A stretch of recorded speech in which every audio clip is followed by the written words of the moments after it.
Hello, Great. everyone, and welcome to another interview special episode of the SWW show. I'm Mike. Today I have with me yet again, not AJ. We're really excited by that, we know. But I have a special guest with me. Sir, could you please tell me your name and the game we're here to talk about?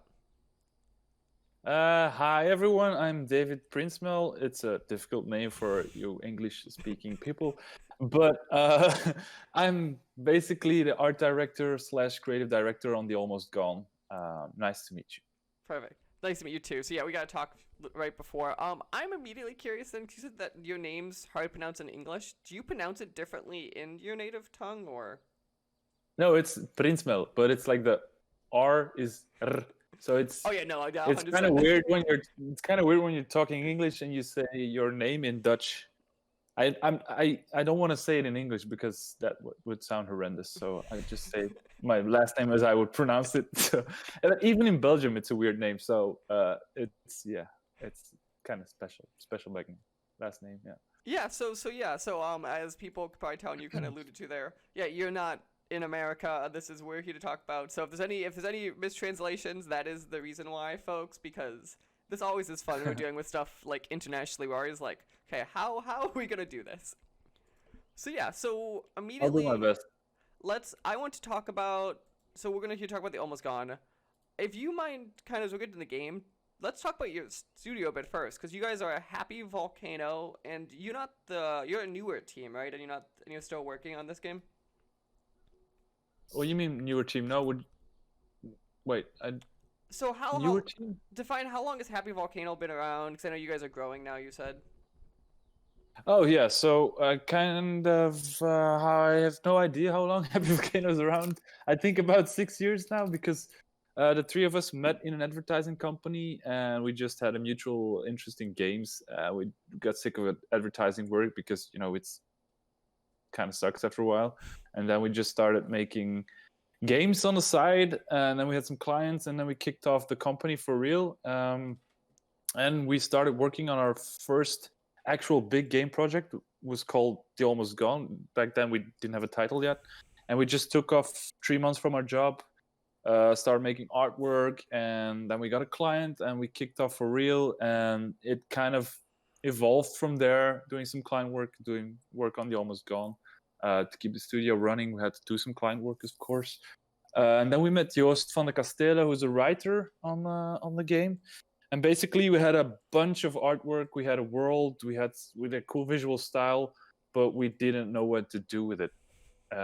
Essentially, so Joost came into the picture, and he kind of started thinking about like he liked the very cutesy, he calls it, style, but he saw also a black undertone or like a darker force behind the things in this world, and he came up with some twisted story about death and about stuff that happens when you die, and that's basically how The Almost Gone was born. That's like 5 or 6 years back. We kind of worked on it um, like in segments because we had to do some client work as well. So that's why it took so long, but it was also a really interesting process because it's not like the writer had a story and we said, hey, can we get your book? Let's make a video game out of it. No, it was more like a mutual feeding off of each other's specialties. Like he had some cool creative ideas about story. We just showed him new artwork, and his mind went crazy again. And then he got inspired by the artwork. We got inspired by the story, and that's how kind of the Almost Gone grew organically into the Frankenstein monster it eventually became. But now we kind of tamed the Frankenstein monster and made it like a nice, friendly giant or whatever. You made like one of the Igors instead. So now it listens to you. It's a little bit more behaved, but it's Yeah, still a yeah. monster in its own right. You can give it some commands and it'll respect you, but it still has its own little twisted personality. So let's give people a top run, because I feel like you kind of went there, but I could still see a little bit confused in the back of my head. So what is we talk about the Almost Gone? What is like the elevator pitch when I meet you on the show floor? You'll give people Oh shit, elevator pitches, I hate them. or a longer pitch, I Yeah, guess. basically, no, I'll do it. I'll do it. I have to be able to do it. So, The Almost Gone is a kind of point and click adventure game set in a colorful world with a really dark undertone. So there's a really dark story behind it, and you play as a little girl who wakes up in this world. She doesn't know where she is, and you kind of need to solve some riddles and um, solve some puzzles. As you progress through them, you'll get to know more about the story and the people surrounding her and what happened to her, essentially. So obviously you said you guys started building this thing, then you eventually created the Frankenstein monster, you got a writer on board and kind of trimmed it down. What was this? Did you guys like, we just taking 3 months off, we just have a general just make art and we'll see what idea comes from it? Did you have a goal in mind when you start making this? Actually, the initial idea was to make a very light RPG. That worked And well. then we started making art with that in the back of our heads, and then it quickly grew into something that really, yeah, I don't know how we ended up with this kind of game eventually, but it, as I said, it grew organically, and I'm happy we didn't make an RPG, because this has I'm not to say you can't make a great RPG, but it might be a bit too much to bite off at once. So we just focused on the story, and what worked, like, we quickly discovered that because the original artwork was all 2D, it was not based on, but it was I'm a graphic designer by background, so I wanted to make something that was not the gamey art, so something that was like that also that mixed my passion for graphic design and video games. And then it became this 2D isometric world, and pretty soon we discovered, wouldn't it be cool if you could rotate those tiles, then you could see behind trees and behind, but I kind of like the aesthetic of 2D, so I wanted to make the same thing but in 3D, so you have a nice wow effect if you turn the tile around and you can see behind things. And we kind of started working on that aspect, that fun part. And I was quickly discovering, okay, we can do some really cool puzzles, because we're kind of in a detached mode. You don't see your character, so you can look behind closets and you can go places where you normally can't go, like a spirit, whatever you want to call it. So we kind of build on that mechanic, and the story grew eventually out of these pieces of artwork, and there grew more artwork or more levels out of the story. So it's kind of back and forth the whole time. So that's very interesting, because immediately when I was looking at you guys' game and I saw it, it reminded me of, like, I feel like we've had this swath of what's normally we define as mobile games, though, of these like puzzly games of like Fez or Monument Valley, or those like I'd say very similar looking games. Did you guys end up using those kind of like as reference points of like what works and doesn't work, or did you guys kind of go down a different path while fine tuning this beast? I'm not sure. We just started making this artwork, and I wanted to make something that stood out. And a lot of people said, "Why the fuck aren't you not just using the whole screen and just making something small in the center of the screen?" Then I was just like, "Why not?" Because it looks cool and it's nice, and it kind of gives you more, like, it transports you into the mind of a child. You give them. Because actually the main character is a girl. She's a young girl, and the way younger, like kids or small kids look at the world is really interesting, because they kind of have more attention to detail. So that's the idea I wanted to convey with the art style as well. I'm presenting you like this little diorama which has a lot of work in it, which is meticulously crafted to fit inside the head of a child, because the girl is also like, it's a girl, and I thought it was a cool idea to have some sort of metaphor, like a dollhouse, like everything is split up and fragmented, because they tend to not look at the big picture, but they just get sucked right into some detail. So that's like the concept behind the way the world is built up. um, I So don't know what your initial question was anymore, but I no, I ended up like that. I like here. that answer a lot. Actually, I want to follow up on that. So as you defining that, you have to get in the head of a child. So I'm very curious. Do you have like a kid or a nephew? Somebody you just go sit down and go, okay, I'm gonna ask you questions to get the head of a child, or you just like sit down and go, or you and the team sit down and go like, what, as a child, how did I picture this? How did I want to? Like, how do you get in that headspace? Yeah, it's not like we actually showed this game to. We showed it to some kids, of course, but we weren't making the game for kids, because it's a really tough subject Mm-hmm. going on in there.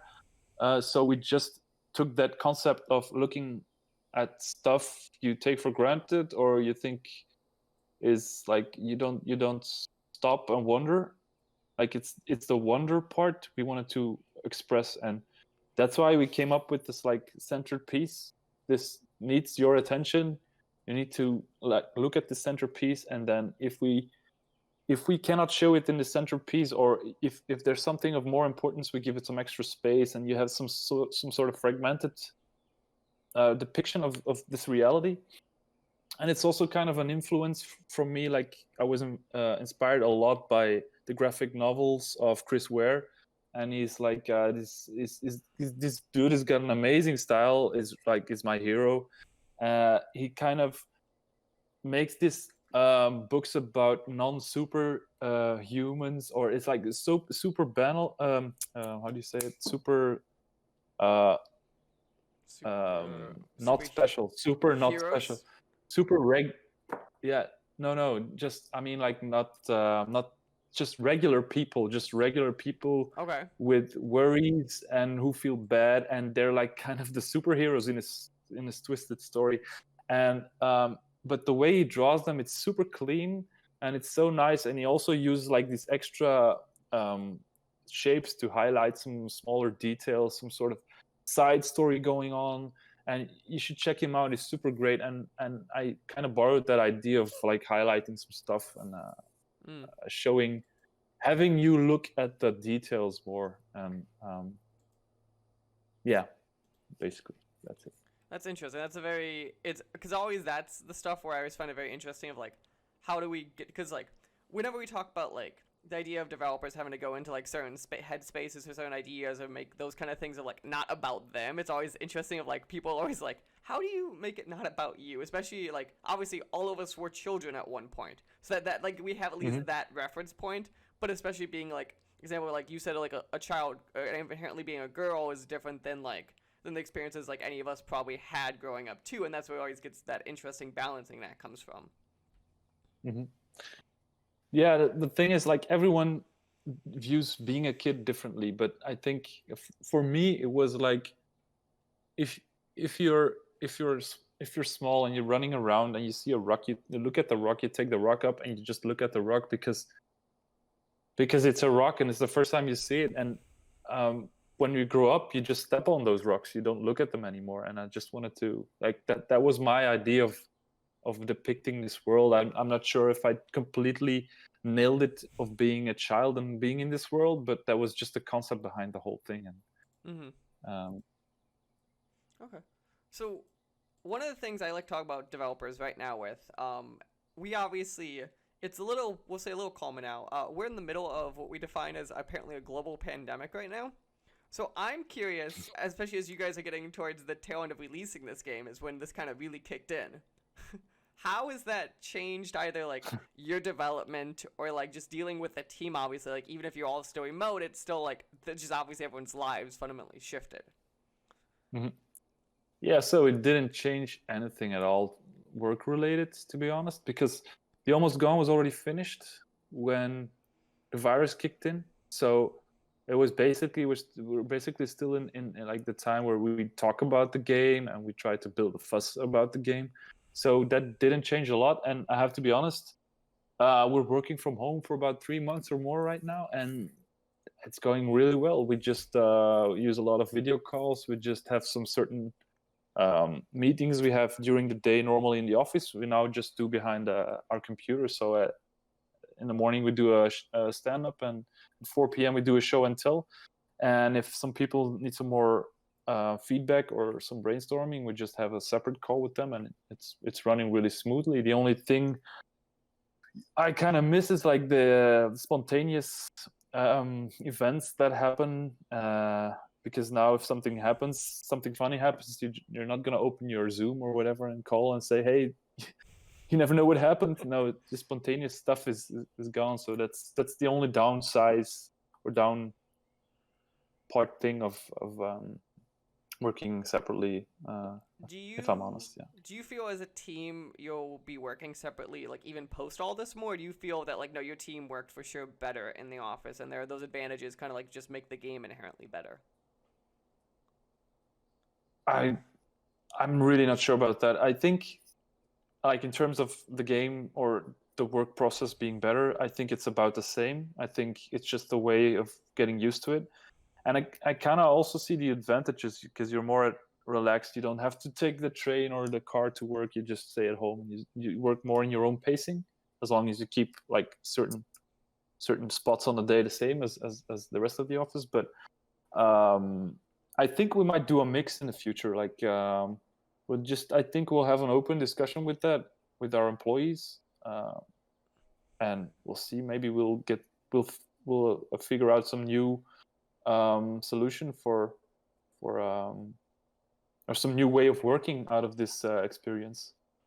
But we haven't talked about it that much, to be honest. Okay, because I'm always curious, because obviously, what's interesting about the video game industry compared to, like, I would say, the tech industry as a whole is I feel like the video game industry, at least pre this, was very tied to offices compared to a lot of the tech industry.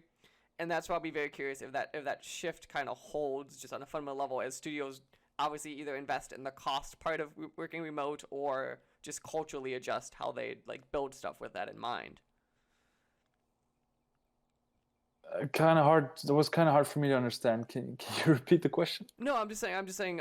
So like, obviously the technology industry, I feel like globally has kind of accepted remote work pre the global pandemic, where the video game industry I feel like was an industry that didn't as much. And I'm just very curious. I've always been very curious now that a lot of studios have invested time and money into letting people work remote, if that's just going to stick now in a broader level, because obviously the industry didn't have that a ton before.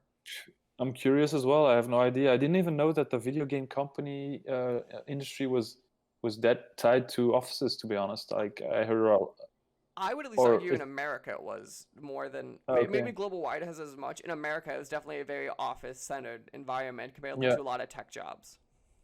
Yeah, of course, but there's a lot of advantages also, because like it's there's a lot of it's easier to do a brainstorm, for example. Like, you can run around and you can be more spontaneous, but it's I think a mixture is just the best. Like, I'm not sure. I'm no expert in running the most perfect process of doing something. I just you've got the wrong guy for that.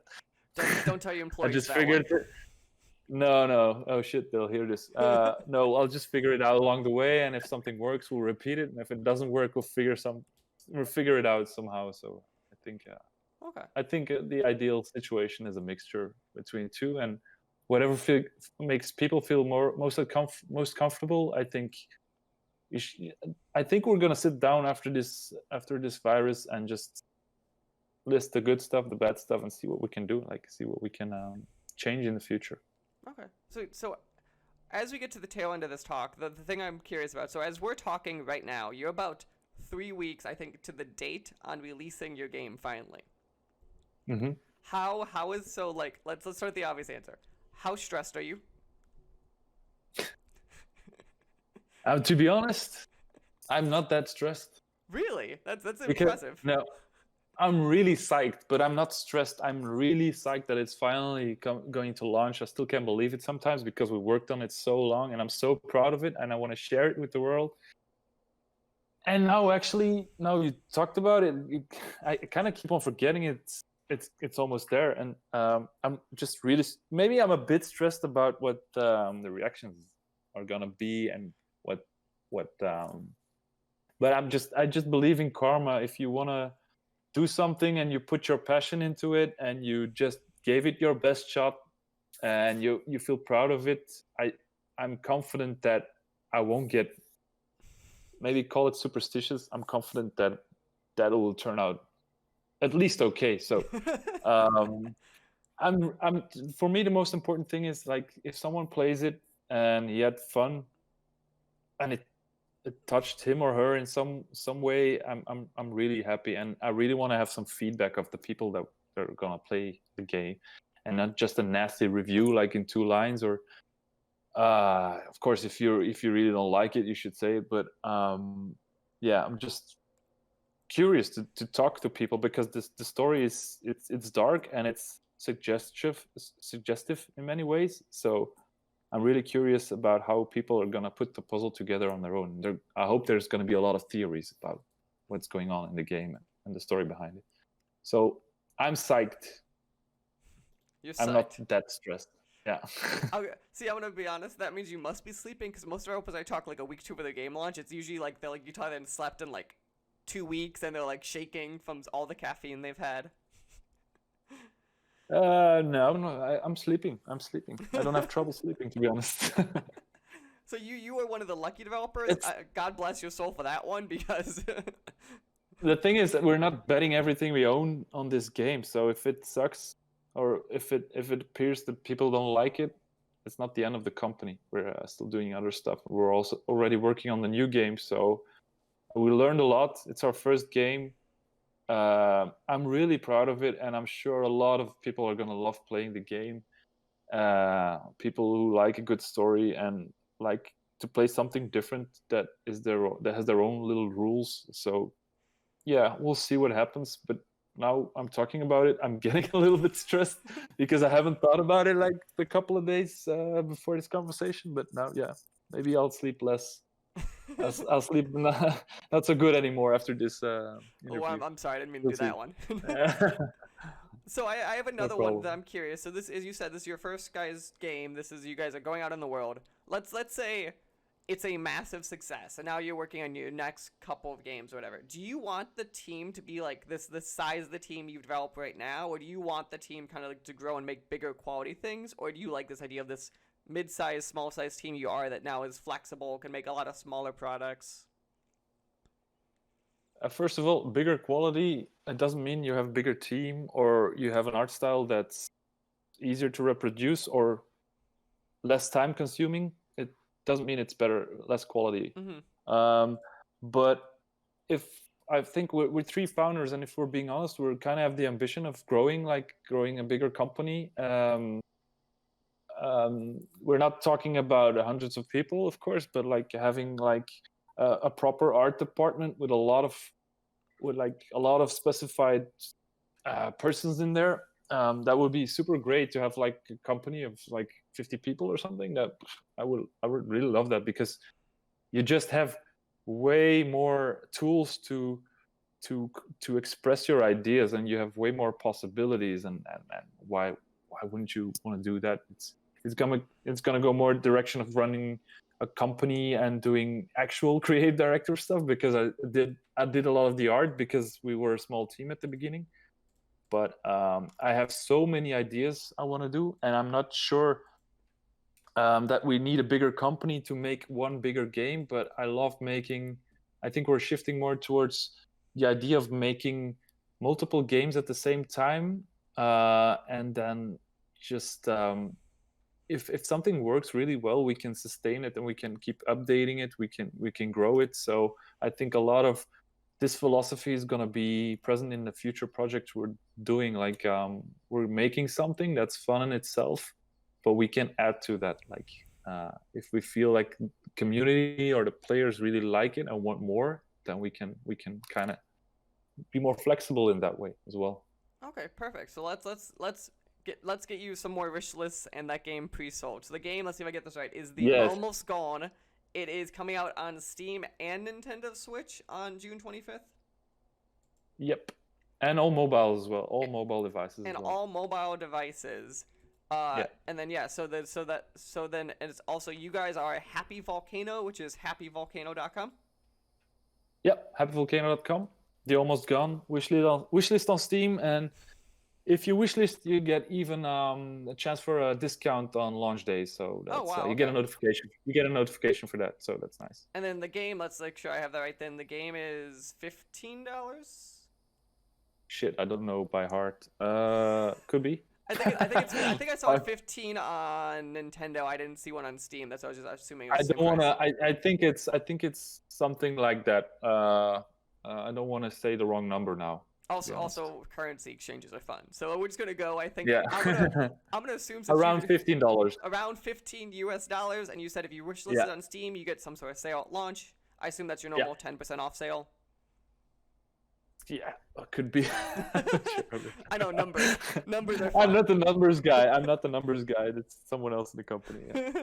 Perfect. Well, David, thanks for sitting down and talking about the Almost Gone with me. I'm excited to see how it's doing for you guys. I'm excited to see what the game is. I think, again, the reason it caught my eye is I think the art style is really cool, and that was the initial thing that caught my eye. So you obviously did something right, at least.